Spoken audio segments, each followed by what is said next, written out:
The plane hadn't even taken off, and yet the cabin was already on edge.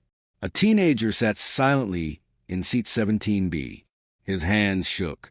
A note, crumpled and damp from his palms, lay on the floor. Across the aisle, a woman stared at the flight attendant who was laughing. Not a nervous laugh, a cruel one. What no one knew yet was that within the next 20 minutes, an entire plane would rise to its feet, and this ordinary flight would become the most unforgettable journey of a young deaf boy's life. We thought it was just another delay, one passenger would later say, but then we saw what she did to him. Liam was 16 years old, deaf since birth. He loved planes. The soundless hum of the engines always made him feel safe. This flight was special, a short trip from Dallas to Seattle with his mom. It was supposed to be a celebration, a new beginning. Just months earlier, he had had surgery for a cochlear implant, and though the world was still quiet, he could now sense vibrations, rhythms, small pieces of sound. Liam carried a small notebook everywhere he went. Inside, pages filled with neat handwriting. Each line started with, "Hi, I'm deaf. If there's an emergency, please tell me clearly. Thank you." He'd used it on every flight before. Every time, flight attendants smiled, wrote back, made him feel safe. But not this time.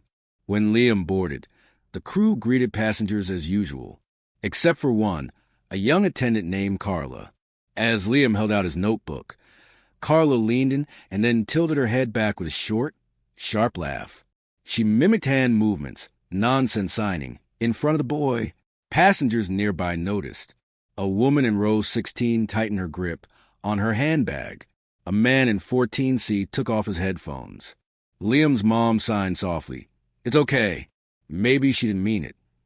But Liam felt it. The sting wasn't in the laugh. It was in the mockery. As the plane filled, Carla passed out safety cards and checked seat belts. When she reached Liam's row again, he tried one more time. He handed her a page with 5 simple words. "Please let me know if emergency." She barely looked at it. Then, right in front of him, she crumpled it into a ball and tossed it into the food cart bin. Liam's chest tightened. His mother's face turned pale. The man in 14C whispered to the woman beside him. Another passenger began recording on their phone quietly, sensing something wasn't right. And that was the moment the atmosphere shifted. Whispers rippled through the rows like a quiet storm. She just threw away his note. "Is he deaf? Did you see what she did?"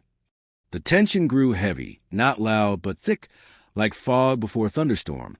Liam sat frozen, his hands folded on his lap. He didn't know that dozens of eyes were now on the attendant who had mocked him. In the cockpit, the pilots were waiting for the final cabin check. But the cabin was anything but ready. It started with a single voice. The man in 14C, his name was Jordan, a teacher from Oregon, stood up. He raised his voice, loud enough for the entire plane to hear. "Excuse me, ma'am. Are you aware that you just mocked and disrespected a deaf child?" Every head turned. Carla froze, tray still in her hand. She stammered, I was just joking. It's not a big deal."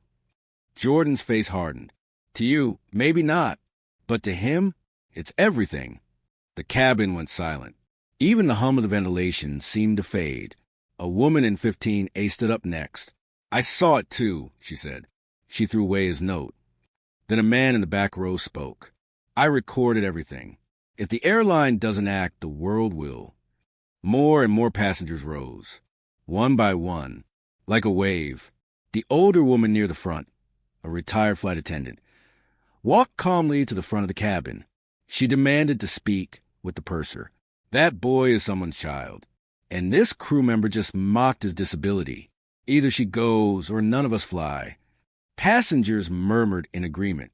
People stood, entire rows. Liam looked around in shock. He'd never seen strangers stand up for him before. Carla's confidence began to crumble. The purser appeared, tall, calm, but his eyes told the story. He already knew something serious had happened. Jordan stepped forward, showed him the video. The retired attendant gave her account.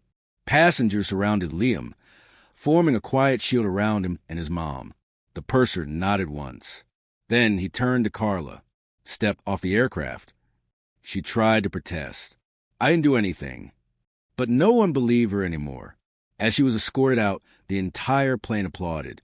Loud, real, unscripted. Liam's hands shook as the captain himself came down the aisle. He crouched down in front of Liam eye level and said slowly and clearly, "You are safe here. I'm sorry this happened to you." Liam felt warmth spread through his chest. For the first time on this flight, he smiled. The flight departed 20 minutes late, but no one cared. Passengers shared snacks with Liam. A woman taught him basic signs. Jordan and the retired attendant sat nearby to make sure he felt safe. Halfway through the flight, the captain made an announcement. Today, something powerful happened before takeoff. We were reminded what it means to stand together, to protect each other. That's the kind of flight I'm proud to fly. The cabin erupted in quiet applause again. By the time they landed in Seattle, the video of the incident had already gone viral. Millions watched as passengers defended a deaf teen against cruelty. The airline issued a public apology and confirmed the attendant was removed from service. Disability advocates reached out to Liam's family. Offers for interviews poured in. But what mattered most to Liam wasn't fame. It was this. For once, silence didn't mean being invisible. Injustice doesn't always come in loud explosions.